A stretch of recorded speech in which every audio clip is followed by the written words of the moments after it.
Assalamualaikum warahmatullahi wabarakatuh. Perkenalkan, nama saya Hamzul Bayosaim. Saya dari kelas 11 IPA 2, nomor absen 9. Nah, kali ini saya akan menjelaskan secara singkat tentang perlawanan rakyat Surabaya terhadap sekutu. Nah, pertempuran Surabaya ini terjadi karena perlawanan rakyat Surabaya dengan para sekutu. Pada 15 September 45, sekutu yang diboncengi oleh Belanda kembali lagi ke Indonesia dengan tujuan melucuti tentara Jepang, membebaskan tawanan Jepang, memulangkan tentara Jepang, dan satu misi lagi yaitu mengembalikan Indonesia menjadi jajahan Belanda lagi.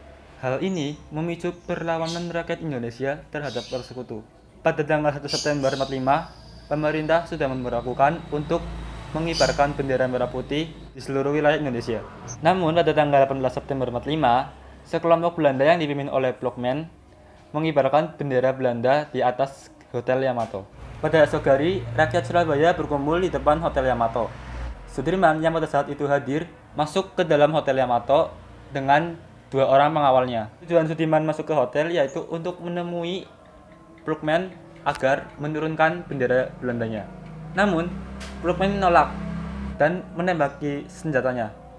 Lalu Blokman dicekik oleh salah satu pengawalnya Sudirman, dan pengawal yang menyekik Blokman juga ditembak oleh pengawalnya Blokman. Jadi tembak-tembakan.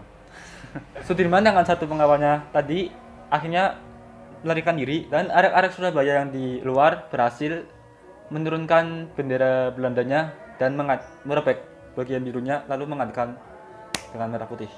Setelah kejadian tersebut, mulailah pertempuran antara Inggris dengan rakyat Surabaya.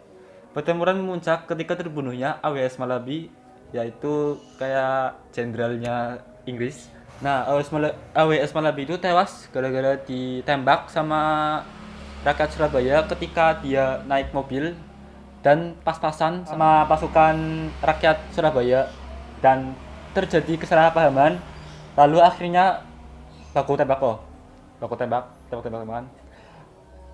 Terus AWS Malabi terkena tembakan lalu mati. Habis itu mobilnya dibom sama rakyat Surabayanya.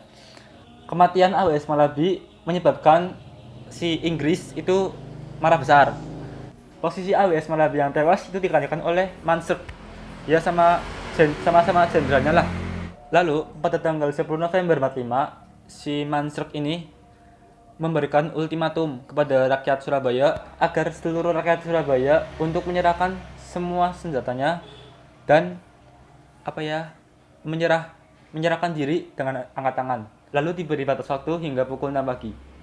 Jika tidak, maka kota Surabaya akan diserang dari sektor darat, laut, udara. Ultimatum tersebut dianggap sebuah penghinaan terhadap rakyat Indonesia. Pada pagi hari, Inggris mulai melancarkan serangannya. Nah, salah satu tokoh pemuda yang bernama Bung Tomo, dia berpidato untuk mengobarkan semangat para juang arek-arek Surabaya. Pada pertempuran tersebut terjadi sekitar 3 minggu, dan lebih dari 20.000 tentara Indonesia, rakyat dari Surabaya, gugur dalam pertempuran tersebut. Kota Surabaya benar-benar hancur lebur di bumi hanguskan. Sedangkan dari pihak Inggris sebanyak lebih dari 600 serta dunia tewas.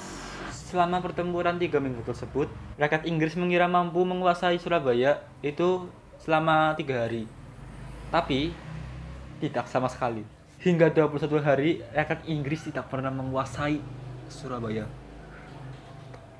Lalu akhirnya pemerintah menetapkan tanggal 10 November itu sebagai Hari Pahlawan dan menetapkan Bung Tomo sebagai pahlawan nasional. Pemerintah menetapkan tanggal tersebut itu agar memberi penghormatan kepada seluruh tentara Indonesia, rakyat Surabaya yang gugur dalam peperangan tersebut.